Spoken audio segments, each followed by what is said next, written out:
haven't like even talked a ton recently. So like Cody, what have you been up to? Really just slowly, steadily growing. I just like building a very wide catalog of items that I can actually replenish, and just over time growing it. I know that's kind of the boring answer, I mean, but it's what I like to do. boring makes money. Yeah, the boring answer makes money. So we've just been doing that, and I don't like to just kind of like look at what other people are doing, seeing their, you see people on social media, they'll go from say one number and then they'll double it the next number. You never know if that's actually sustainable. So I just like trying to find a few items, adding them to my catalog every week, and then just doing that slow build, because over time that that really makes the money. Just slowly adding products to your catalog that you can keep on replenishing and making money on every single day. Are you still heavily in the shoe category, or like what categories are you in these days? Yeah, right now I'm 50% shoes. I plan on getting even more into that. Right now, I don't want to say like hit a bottleneck, but it's really just expanding into other brands like Puma, Hoka, just brands that everybody and their mother doesn't think of off the top of their head. Like they're like, oh, they think of Nike and Adidas. I Mm-hmm. like trying to branch into some of these other brands that sell super well, but you just don't think about it right off the top of your head, or at least I don't. Yeah. No, I mean Cody, like Nike is the only brand you can sell on Amazon. Did you know that? That is like the gateway, though. I feel like in OA, like Nike is like sell Nike, or at least get ungated in Nike. Everyone says that. Yeah, Times are changing, I think. yeah. I think back in the day, when I say back in the day, a few months ago, when I started doing a little OA, I actually flipped like some Hoka One sandals, and it's actually pretty decent. I haven't really been doing much online arbitrage for in a while, but I know Hoka One is like super like they have a really good following, and their shoes are expensive, man. Dude, they really are actually. Yeah. Like I was thinking about getting Hokas for myself, and I'm like, I don't know if I care this much. you Yeah, know. I feel like even in the garage sale pickup videos, like people are like, "Oh, just scoot these Hoka ones for $20 in used condition. I'm still gonna flip them on eBay, and make money." You know what I mean? Right. Exactly. Yeah. Joji, speaking of being wide, you're probably the widest of us all. How many ASINs do you have in your Ooh, store? I think being close to 2,000, close to Okay. 2,000 ASINs. Hey, Cody, do you have more than 2,000 ASINs? No, thankfully not. I can't imagine like repricing each and every one of those. That would be a garbage day, just repricing 2,000 ASINs. I mean, I remember when I sold books and I was cherry picking, like I had similar amount to that. Repricing day was awful. I hated repricing. Yeah, I honestly do hate repricing. Kind of the next step of my business is I need a way to automate just taking stuff from the spreadsheet and just uploading it to Be Cool. So then if the Minimax price is already set when I purchase the book, that literally is no extra work. So that's something I'm working on still. But Bob says all three of your guys' notifications popped at once. Yeah, let's go. It works. It actually works. We got Unwind Travels. Are we late? No, you are not. We got RW in the chat. Always got RW in the chat. Good to see you. We got Joseph. I have 1,400. Takes forever. It sure does. Joji, have you ever thought about like having you have like a don't you have a VA that either buys or gives you leads? Could he reprice for you? Yeah, I have a VA. She sources for me. I think she's. If I were to hire someone to do the repricing, I'd hire someone new because she's actually really good. Like her Keepa knowledge is pretty insane.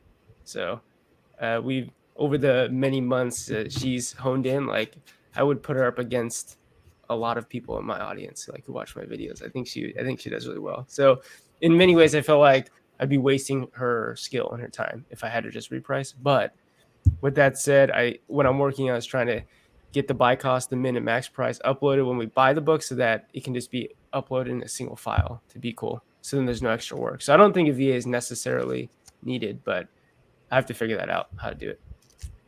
That makes sense, and that'll help a lot. We got Josiah Entrepreneur in the chat. What's up, fellas? Good to see you. What's up, Josiah? A legend. Legend. Dude, Yeah. he just keeps putting up numbers. Always an inspiration. Joji, are you doing the inventory lab to Be Cool integration right now? No, so I'm using GoToLister right now. Oh, okay. Yeah. Okay, my mom is a good go-to lister. Okay. GoToLister. Yeah, I'll be posting a tutorial video here on how to use GoToLister here in a little bit. Ooh, Actually, yeah, I get really that like GoToLister. SEO. Yeah. But right now I just have a spreadsheet. I use a SellerAmp Google Sheet integration. So basically, one click of a button, you take all the data that from the Amazon webpage that you need, put it over into a spreadsheet. All I need to do is then manually add a min and a max price, and then somehow figure out how I can upload that file to be cool. It's something I've been putting off for way too long. It's probably really not that hard. It's just something that I haven't done that I need to do. We got a question in the chat from Unwind Travels. Joji, I like your model. My question is, how long do you hold a book without affecting your cash flow? Ooh, it's a good question. So I think at this point, the average books takes like 3.5 months to sell. I still have books in inventory that haven't sold in a year, but I still think that they're going to sell and sell for a profit. So I think at this point, if I'm spending, many thousands of dollars a month, the average book takes, 3.5 months to turn. Like, it's not really that big of a deal if a small percentage of books are there for a long period of time, because right now the average profit per book is $37. So it's like the money from what I'm selling is definitely, it's enough to fulfill, the books I want to purchase during the month. So it really hasn't affected me that much. And as I've grown and had more money for cost of goods sold, it hasn't really been that much of an issue. We got Josiah in the chat. Any of you guys had issues with Amazon saying your shipping box is overweight? Yeah, I had one recently where they told me my box was 60 pounds, but it was 45 pounds. I just assumed it was an error on my end because, sometimes I'm just like, yep, I can lift it 45 pounds. I don't even bother weighing it. But they're like, Seth, you can't ship anything into Amazon until you acknowledge this. Yeah. You messed up. Have you guys had that happen? Yeah, I've had it like a few times, and it was right on the border where it's like, it could have been possible. Did you respond and say I'm unable to lift a box over 50 pounds? That's impossible. Literally, I can't do that. You said I'm maybe freaking weak. Yeah, for sure. Cody doesn't have that problem though because he works out, so he actually has to weigh his feet. So. No, I've definitely had that issue before. And it's I think it's because my scale, you put these big Home Depot 20 by 21 by 24s, and it just kind of droops a little bit. Yeah, the scales are kind of small, right? It's so garbage. Those are so garbage for boxes. Like I have that. They are pretty bad for boxes. Like getting the one that has more surface area would probably be way better, but I just use this one, and I think I just don't care enough. Yeah. We got Chelsea. How much capital did you start with? Cody, do you want to take this one? Like $500. $500. I mean, it depends. Like reselling, $7. Amazon, like $5. I think it's like $500 to $700. So yeah, not that much. I started back with a little bit. I started back in 2015, 2016 when I was a college student. So back then, didn't really have much money to my name. I started working in a lab at the university. So I was making maybe like $200 every 2 weeks. So I literally just used like half my paycheck. So I started with probably less than $1,000. I started with a thrift model though. Buying stuff at Goodwill back then was actually a lot easier. Like they didn't know how to sell stuff online really. And yeah, just built it up to a couple thousand. And as I built it up to more than that, I transitioned to OA books because, it's like, I feel like you have two resources. You got your capital and you got your time. And it's like, if you don't have a ton of capital, then you need to be using your time to find really, really great undervalued products. The best way to do that is out in the wild where things are super cheap at garage sales and thrift stores. But then you get to a point where it's like, if you have many, many thousands of dollars, most of the time you can't spend thousands of dollars on a Saturday morning at a garage sale, but you can start utilizing your capital if to help bring back some of your time. What about you, Seth? Well, honestly, not to discourage anyone, Goodwill is still good as long as you have some time and you sit there and scan every single book. I guess I've scanned books there less, but I still find stuff at Goodwill every once in a while. It just, like Joji said, it just takes more time. And kind of like with the whole Nike question, like if you sell stuff like that everyone and their mom isn't talking about and thinking about, like, you know, you're just going to do better. So like also if you source where other people aren't thinking about, like maybe not a thrift store, but maybe an estate sale or maybe a free pickup or something like that, you're going to do a lot better. But for capital, you know, like I think this is the way that most people should start. You shouldn't just be like, yeah, I'm Cody, I'm going to throw 100K at this. Like, like, bro, like you should not do that. Like, don't even throw 10K at it. Don't even throw 5K at it. Just like, you know, like maybe try like $400 or like $700 or something, just enough to get something started, and you can see some sales happen and then start putting more in as you get more confident and more skills. So for me, I started with about $30 at a thrift store buying used clothing, and I waited for those items to sell or start to get some sales, and I started putting more in from there. So yeah. So I think the take-home message is you can start slow and you can build just over time. Like all of us, how long have we all been selling? Like I've been selling since 2016. What about you, Cody? 2017, just like 2017. random stuff online. Yeah, I know you had some eBay. Go watch his eBay videos back in the day. Right along. Yeah, I've got some archives on the channel. We were doing good, and that's the funny part too. Is like, no matter what you start, like just post something, because like it's so funny. Like not to like reminisce on some of my stuff, but if you guys scroll like way back in my Instagram, like I made a post where I had like $0 and my car broke down, and like this is like the picture of the car breaking down. I'm like, like it's pretty funny. Like just you know scrolling back and looking back. So like if you guys are starting now and you don't have too much money, like that's kind of an advantage in a certain way. Like yeah, it sucks, but like you post it, other people see that, they relate to it. They respect it, and they're like, man, like, you know, Joji's putting in the work, Seth's putting in the work, right? Like, we gotta help this guy out, and you guys link, and it's exponential after that. It's just like you start meeting these other people that are also making money doing it, you know, selling stuff online, and then you start making more money. That's really how it is. How long have you been selling, Seth? I started early 2019. 2019. So I guess the point is we've all been selling for a while, right? And it's like it seems like we all started kind of bootstrappy, not very much money. So I think it's. No, I started immediately with a big online arbitrage. I got a $2 million loan from my dad. Yep. A small loan. A small loan. $50,000. I just took out a 0% APR card for 50 grand right at the start. You know, like might as well try hard. You know. Oh gosh. Yeah. Dude, you should look at Josiah's comment. That's crazy. Yeah. What did he say? So I had that the other day, and I disputed it, and now everything shows as restricted, and I can't send shipments. That's crazy. So I have to wait for them to deny my dispute. Oh, okay. So you disputed it, and so it basically locked you up until you got that resolved, basically. That's annoying. That's crazy over just one box that's potentially 60 pounds.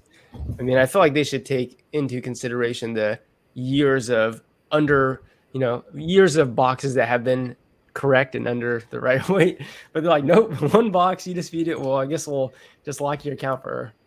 It's just Daddy Bezos flexing his muscles on you. Like, no, tell me I'm right. Tell me I'm right. Like, basically, like, Amazon's right. Daddy Bezos is the boss. Like, yeah, that's letting me know you're in his sandbox. That's so annoying. Gotta just avoid Daddy Bezos and say yes, sir. Like, you're right. Basically, that's the answer to every Amazon problem. Almost is just acknowledge. Just kind of sad, but yep. All right. We got Unwind Travels. I started doing OA books arbitrage, but stopped due to storage limits 2 years ago. Has that issue resolved, and can you send as many books as you want, Joji? Yeah, so you have an inventory limit. It's called what is it called? Capacity. You have a capacity limit.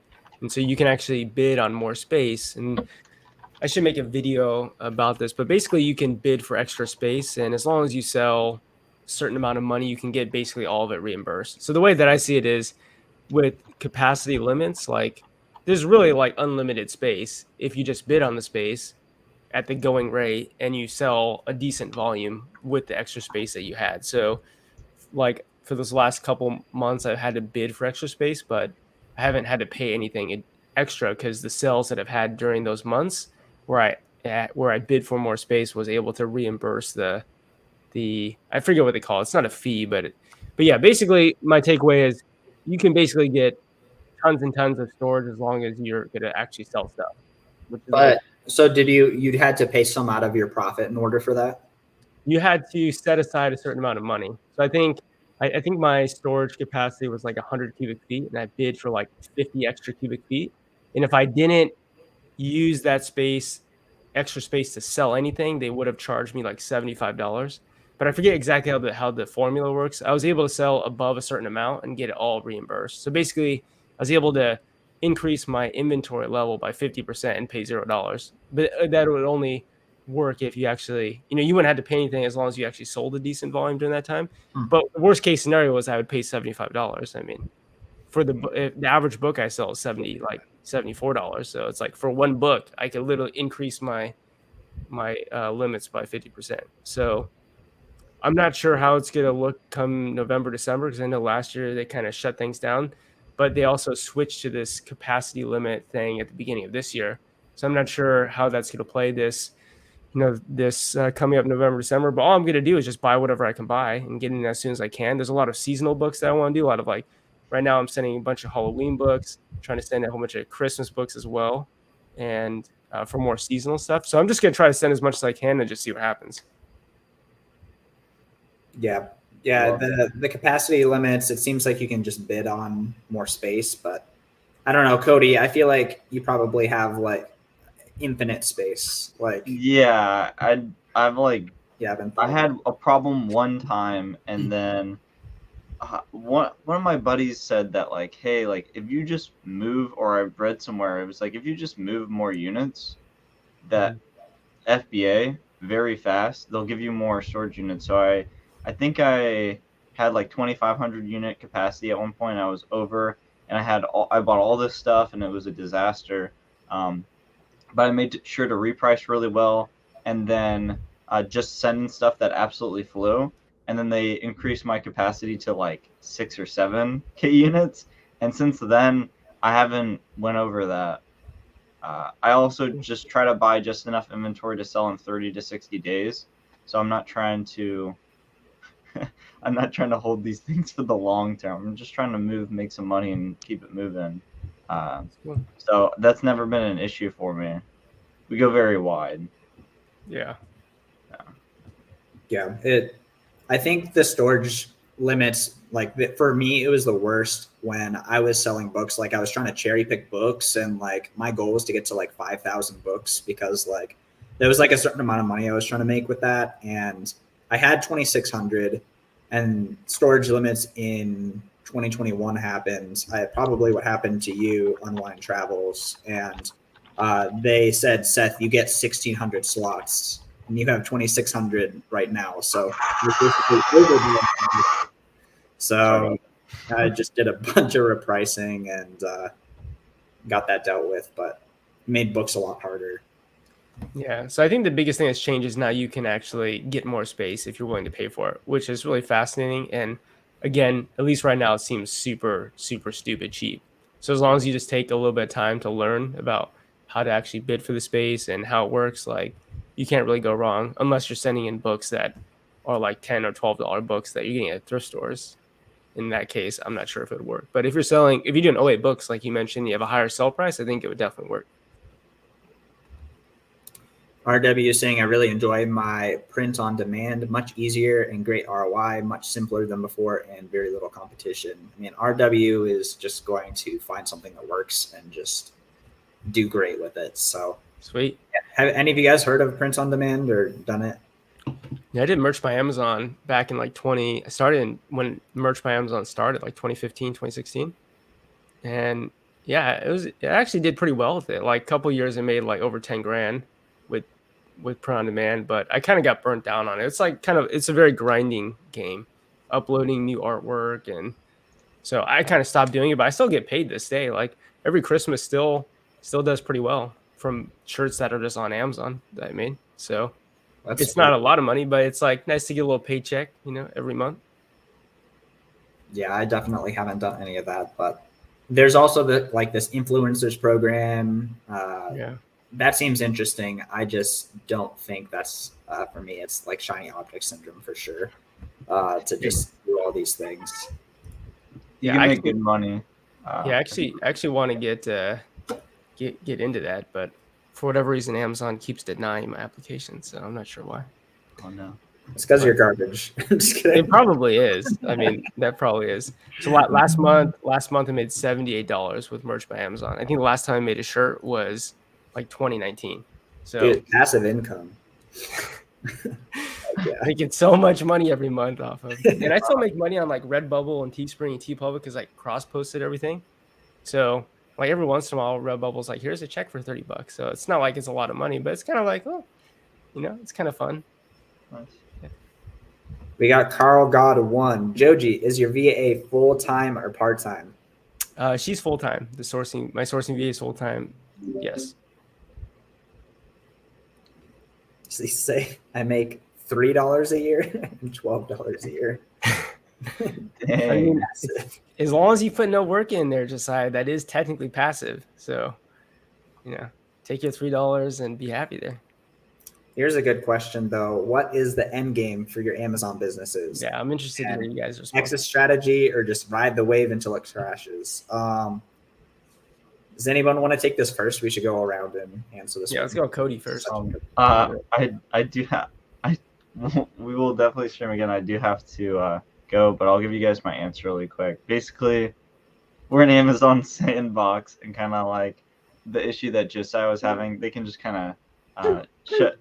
They can just kind of they can kind of shut you down like at any point in time whatsoever, and you're on their platform. So I think like building your own brand, owning a different business, is just nice to have, because we're ultimately in the Amazon sandbox. So moving a portion of your money over there, I think is very smart.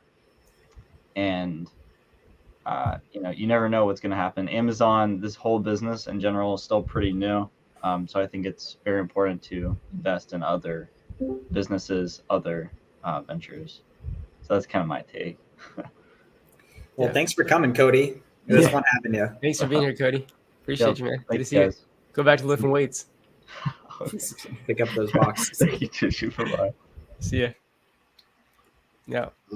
What about you, Joji? What's my end game? My end game was always financial independence. So my wife and I are trying to FIRE, which stands for financial independence, retire early at 35. And the point is, you get to a point where technically you no longer would need to work because the investments that you have in the stock market, they return enough money on a yearly basis that you could pretty much live forever at your current lifestyle. So that's a goal of ours. Not that we're going to retire. So I guess I should mainly say trying to hit financial independence by the time we're 35.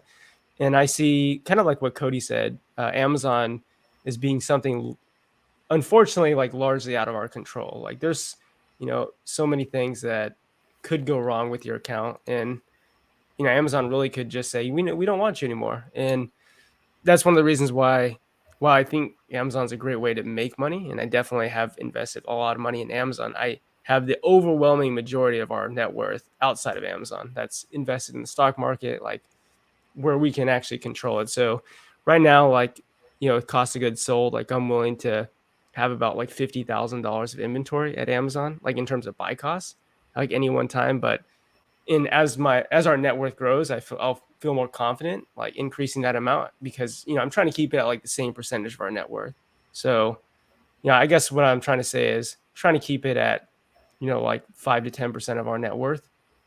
Because if tomorrow Amazon says you can't sell anymore, it's like, well, losing $50,000 would suck. It's way better than losing way more than that. So I guess my take is I'm going to use Amazon to ride out this amazing opportunity as long as I can, which is that I could just make many thousands of dollars every year that I'm in good standing with Amazon, but just realize that, I really don't have any control over my account, that Amazon at any time could say, sorry, and then I'm kind of out of that. And it's one of the reasons why I'm still teaching. Like, so I'm a high school teacher, for those of you who don't know, and I could definitely at this point make the argument to just quit teaching and like stop teaching, just go full time. But I also just know at the back of my head that teaching is much more secure, that Amazon could go away anytime. So I don't know. That's my take on it. Maybe I'm a little bit paranoid, a little bit too concerned with it. But I'm curious to hear what your strategy is. So. Well, like first of all, if I'm curious on like some clarification. So if Amazon wasn't around, like what business opportunity would you probably be in? Because I know like you're in a lot of other videos I've heard like you're purposely saving like a ton of money every year to try to get to financially independent, retire early, so that like working is optional basically. Like you'll probably be doing something. Oh yeah, for sure. Like because I definitely like think about FIRE as well, and like that's a goal for me as well. But like I know I'll be working doing something. So like if Amazon wasn't around, like what business venture do you think you'd be in? I think I'd still be in reselling. I love reselling. It's the art of finding something undervalued and then reselling it for what it's worth and making money that way. So I'd probably would still be reselling. I'd probably do like eBay. I'd probably just go to garage sales, thrift stores, video game hunting. Like I don't know. So I would do something to definitely to make money. I just love the reselling game because it's so simple. And like in reality, the premise of it's really simple, right? So I think I would just do something in that space. I guess all I'm saying is with Amazon, even though I've been selling on Amazon since 2016, I guess don't know if I can confidently say that in the next 5 years, I'm 100% going to be selling on Amazon because there's just so many things that could go wrong. Like I talked about this a little bit, like back in 2021, my account was suspended for, selling three supposed counterfeit textbooks. And I saw how basically Amazon completely shut down my account and said, you literally can't do anything until you fix this issue. And I was like, whoa, that was like the first wake up call where it's like, I don't own my Amazon account at all. Like I'm playing in their sandbox. They can completely shut me down if they want to. So that kind of just has made me a little bit more cautious with investing more money. So I could totally invest way more money into Amazon than I'm doing. It's just that as our investments grow and they get larger and larger, I feel like the better play is just to kind of stack money up in the stock market and just let it return like a normal 8% a year and go that way. Yeah, that makes a ton of sense. And yeah, it's just like Amazon's a very risky. I mean, honestly, like statistically speaking, it's probably not risky, but like if you're that 1% or that 2%, like, and you have your whole net worth in Amazon, like that changes your life. Yeah. I mean, I think it's like it's a scale of risk, right? If you have 100% of your net worth in Amazon, that's very, very risky. If you have 10% of your net worth in Amazon, that's way less risky. So I guess I think Amazon definitely is risky if you have a large percentage of your net worth in it. So that's kind of why I try to keep like my inventory between like 5 to 10% of our net worth and not exceed that. Yeah, for me, basically, I'm probably a bit more in a riskier boat. Basically, the path that I basically took was like number one, like learn how to sell. So like for a while, I didn't have a ton invested into inventory. Like I was cherry picking books. Like we probably had under $5,000 invested in books, and like was making like $3,000 to $4,000 a month in profit. Then I transitioned to like some RA and OA, and then eventually eBay to Amazon. Eventually I started investing more money into it. But then like in order to do online arbitrage efficiently, like just running it with $10,000 just is really, really slow progress. So I decided to go even riskier to have not just my whole net worth invested in Amazon, but have like leveraged credit and loans. Invested in Amazon. So basically that's even greater than that's even greater than my whole net worth, because if I got suspended with all that inventory, like 50,000, at some points like $80,000-$90,000 of inventory, like I wasn't paying that back. Like it was going straight to bankruptcy if I didn't get like my account back. And so like thankfully it didn't happen. Like I was able to sell stuff. Like I never got suspended over the course of a long period of time. But I like knew like, okay, like we can't just like have this over my head for years and years. Like we need to be paying that off and having inventory like in cash. So now that's kind of where I'm at now. And a bit further on beyond that, I have my whole inventory in cash. We're rotating around like, it's somewhere in the ballpark of like 80, 90,000 in Amazon. And we've been putting 5 to 7K a month in Vanguard for the last like. Wait. Go back. How much are you paying in Vanguard? You said. What's that? What did you say about Vanguard? We've been putting a lot of money in Vanguard like every single month. So Sweet.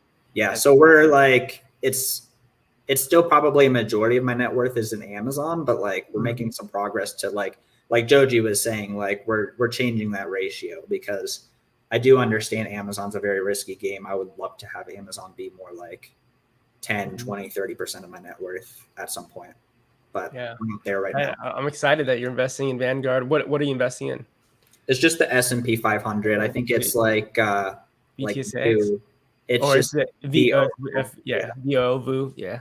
Yeah, it's just like I mean, I think there's multiple ways to invest in a very similar thing, I think. Yeah.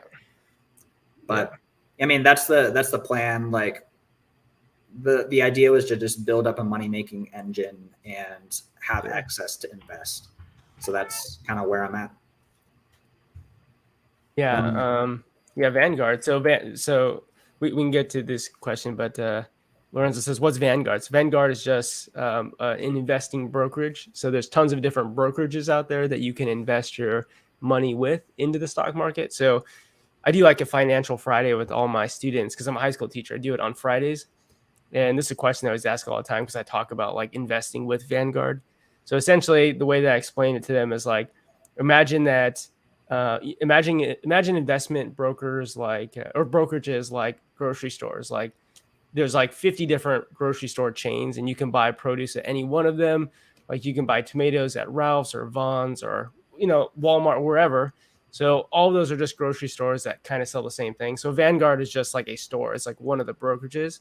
And the reason why I like investing with Vanguard specifically is that the fees that you're charged to invest in the products that they offer are cheaper, or at least seem to be the lowest compared to any other brokerage. So in other words, they're charging me less money to buy the investments that I want. That's why I like to use them.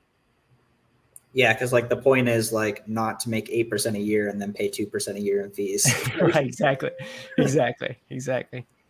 We're super behind in chat. Yeah. Catch up. So Joji, Yeah. can you use the Amazon tax exempt to buy from third-party sellers tax-free? Yes, you can, and I do that. Yes. So anyone I buy merchant fulfilled, if I buy from Amazon Prime using a non-Prime Amazon account, all those are tax-free purchases, and so you can do that. Yeah, and I'd highly recommend doing that. Yeah, because that's crazy, right? I mean, because taxes like on the low end 4%, and the high end like 9%. Like it's pretty crazy. Like how much margin you can bake in just by not paying sales tax. Joji, I met a 7-figure Amazon seller, eBay to Amazon, who just learned about tax exempt. That's crazy. Like, you're gonna pay for his living expenses just by that one thing. It's like, dude. Cool. Joji, sell them under generic brand. You will have no issues. What are we talking about? He's talking about Print on demand? The t-shirts. I mean, but I don't think you're having issues, were you? No, I'm not having issues. I just haven't made a shirt since like 2019. And so I just haven't put really much effort into it since I did a lot. So since I did more in the past, but I think it's still a great opportunity. I like to do this better. I like to do books better. Unwind Travel says, Joji, do you only buy and sell used books? Yeah, almost entirely. There are some OA products, traditional OA products that I bought a while ago that are still actively selling. I'm actually not transitioning, but I'm experimenting with some other seasonal related items like Halloween and Christmas related media like DVDs and CDs and even vinyls. I even bought a Christmas vinyl. So it'll be interesting to see that. But basically looking at keepographs of media products that always see a hump, like a pretty massive hump, kind of like textbook season. So like here's one right here. This is like a Peanuts 1960s collection. It's a DVD set. And so like this thing spikes to like 35, $40 during Christmas. And then it's like usually right around like $8 to $10 in the off season. So if it always shows that hump, like let's just experiment. Let's see what happens. So, but pretty much like 99% books. We got Cisco in the chat. Cisco, Oh, let's go. Favorite Joji. video game. yeah. Favorite video game of all time is actually RuneScape. My boy Seth knows RuneScape good. Old school Yes, sir. RuneScape. Yeah, a console-based game. I only had the PlayStation 2. So on the PlayStation 2, I'd probably say probably just Grand Theft Auto or something. I don't know. When I was a kid, I'd play it all the time. Pokemon for sure. Actually, what's funny is, so I follow the Profit First system. So I'm not sure if you're familiar with that. I mean, I think you are, Seth, the Profit First system, but I thought you were talking about like the Profit First system, like console. I'm like, oh no, no, like the Pokemon Profit First. no, I follow the Profit First system. So the first 5% of what my business actually makes gets put into an account called profit, and I use that 5% to spend on like whatever I want, like stupid stuff, and then the other 95% gets split between the other categories. But yeah, I actually do a little bit of Pokemon card like sealed investing as well, but also with a very, very small percentage of my net worth. So yeah, definitely Pokemon over Yu-Gi-Oh! Only because that's what I had Pokemon cards when I was a kid, and I still like Pokemon.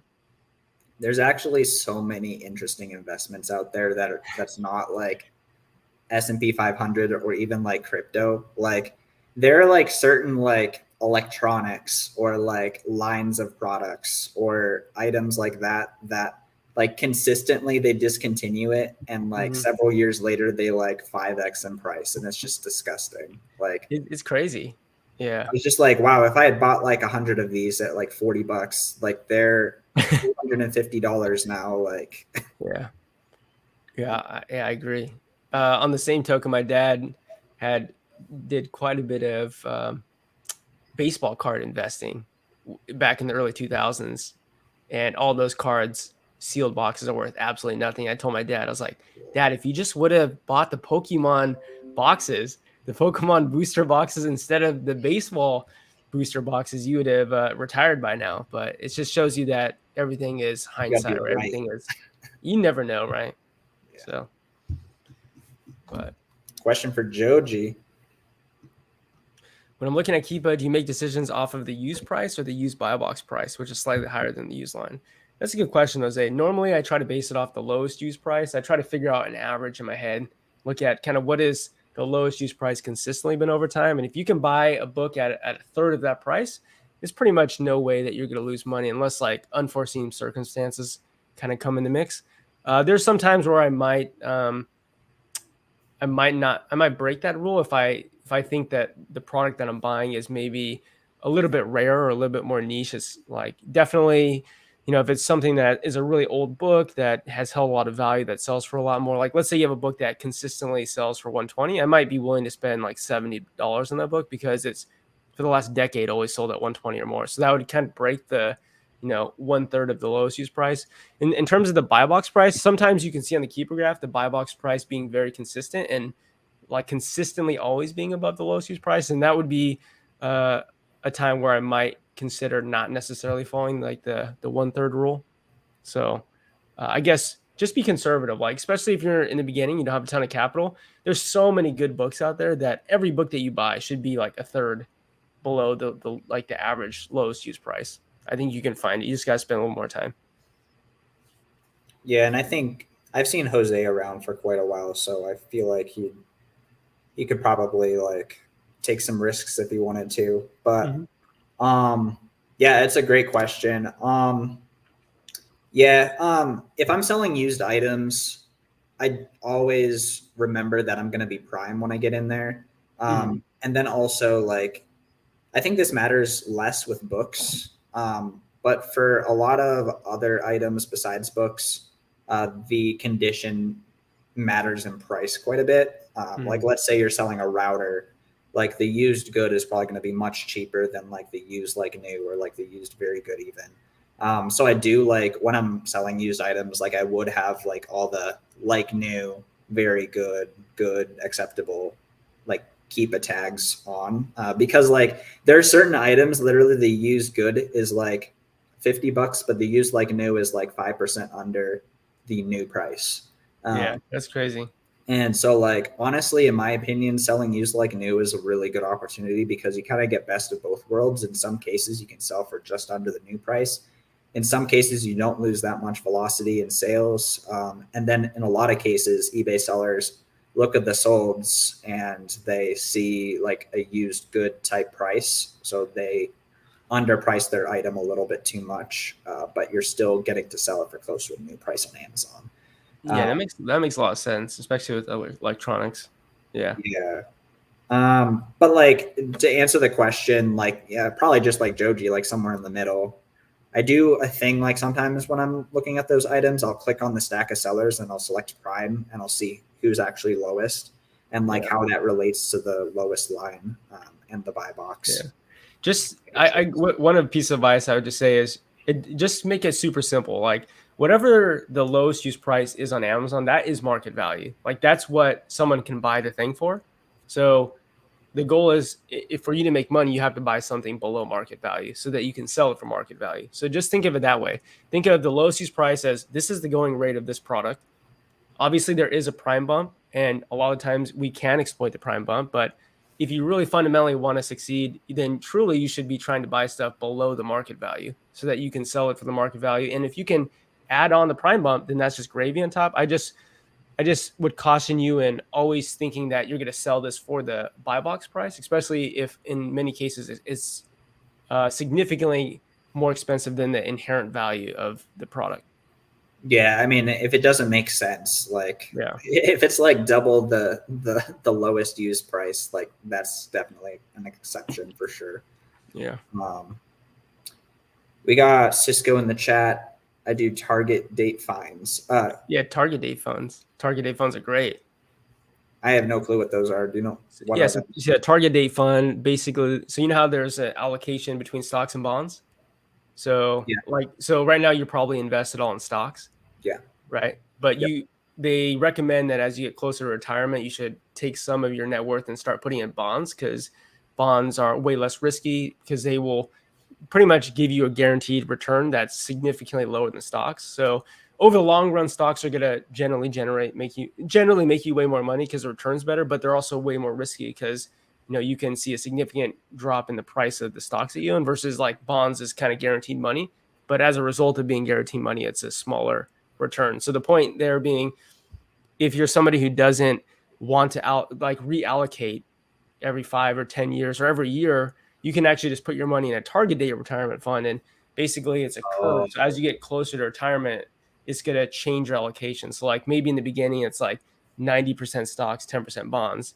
And then 20 years from now, it might be like 80% stocks and 20% bonds. And then when you get to retirement, it might be like 50-50. So it does it all automatically for you, but obviously you pay like a smaller percentage. But absolutely great strategy. I would recommend target date funds to I had in pretty my much head anyone. Target, like reselling from Target. Oh yeah, What target does date. this have to do with funds? Yeah, this is all investing. Yeah, Yeah, stock market investing, target date funds. low key, I treat my inventory like an index fund. It's funny. Yeah, it's just there is that element of risk, like we were talking about earlier, which makes me paranoid. But you just got to do the best you can and play with money you're willing to lose. So you just got to make the money and understand the risks. And obviously, Cisco knows that. Yeah. Uh, but we got Unwind Travels. How did you resolve the issue with your Ooh, deactivation? If you that's don't a mind hard question. Yeah, I got suspended back in 2021. I sold 3 quote unquote counterfeit textbooks. Was given no proof that they were counterfeit, but I had to basically prove that they weren't counterfeit. So I had to show invoices. Obviously, I couldn't do that. So what I ended up doing was I had to write a plan of action. It's called a POA, and basically explain to Amazon these are the mistakes that I made that led up to these, to what has happened. These are the things I'm going to do in the future. And I also ended up paying like an Amazon attorney, like $1,500 to write the plan of action for me because apparently they had great success. And honestly, they probably just outsourced it to a VA. Like I ended up just writing my own POA. And I think of the three, I was able to get one of the three removed. The other two, I just kind of had to acknowledge. My count then basically went back into good standing after I acknowledged that. And as a result, I got gated in the popular textbook category, which means I can't sell popular textbooks, which is a lot of the Pearson, Cengage, McGraw-Hill books. And a lot of you, if you're a new seller, you'll automatically be gated in that. And that's actually a great thing, because if you're not gated in them and you start selling those books, I pretty much can guarantee you that you're going to get test bought out by a law firm that is going to ask you to prove authenticity. And if you don't have an invoice, or that you source this book from a distributor or a wholesaler, then you're kind of out of luck. So a lot of people always come to me like, I can't sell these books. I'm like, that's a good thing. You don't want to sell those books. Yeah, just sell them on eBay or give them to restricted inventory or something, because that's account health issues waiting to happen. They are very, very on top of it when it comes to that. Joji is a straight strategist. This is strategist. I appreciate I can't that. say that word. Strategist. We got RW. Got to run. Have a good afternoon, guys. Thanks for coming. Appreciate you. Do you buy acceptable books? I do occasionally. Generally only if it's on eBay, if I can see the pictures and if I would deem that it's actually in better condition than acceptable condition, then I buy it. On Amazon, if it's in acceptable condition, sometimes the people just, like the seller will actually write the description of the book and it actually appears that it's in good condition. I'll buy those books. But generally, I would say 80% of the acceptable books that I think are undervalued that I could buy, I don't buy. So I do sometimes, but not very often. And then, do you have a transaction view of Seller Central daily to reconcile the right side of your spreadsheet? Oh yeah, so I do go into Amazon Seller Central at the end of the day to write in when the book sold, the payout, the Amazon payout, and also what it sold for. So I do that every single day. It takes about like 5 to 10 minutes. And the real reason why I do that is so I can go back and look at the books I sold so that I could think about adding those as replens and buying those again and again in the future. How can you delineate a prep center book from the rest in transaction view? Basically, every book has a SKU assigned to it. So it has a tag that tells you where the book came from. So all of my prep center SKUs start with a certain, all my prep center books start with a certain SKU. So I know if I open up that book in the order, it'll actually say, oh, it came from the prep center. And I do have to go here in a second, in a minute. Yeah. Let's go through the comments real quick. Yo, what's up? Thanks, y'all. This will help in my buying decision, starting to dabble in the book arbitrage, E to A flips. Yeah, it's super good. Joji explained that so well. I loved it. Let's go, Cisco. I like they want to protect their property, man. They just want to protect their property, or their property, their intellectual property. But yeah. And yeah, definitely can happen with used books for sure. Yeah. So yeah, why do they go so hard on books? Because you got to imagine from the publisher's point of view, like a lot of these books are worth so much money. And if you're putting a whole bunch of new books on the marketplace, like that is giving buyers the opportunity to not have to pay for the book's new retail price. And the other aspect is if they're putting a whole bunch of used books on the market that are actually fake, which are actually counterfeit, they're completely destroying the market, because most students are going to they're going to want to buy a used book for $40 than a new book for $120. Just like the reality of it. So we got Romer in the chat as well. I do have to go. Yeah, see you, Joji. Thanks for coming. But thank you so much, Seth. We got to do this more often for sure, man. Yeah, that'll be fun. All right, see you, man. Bye, everyone. Thanks, everyone. Bye-bye. Bye-bye, everyone.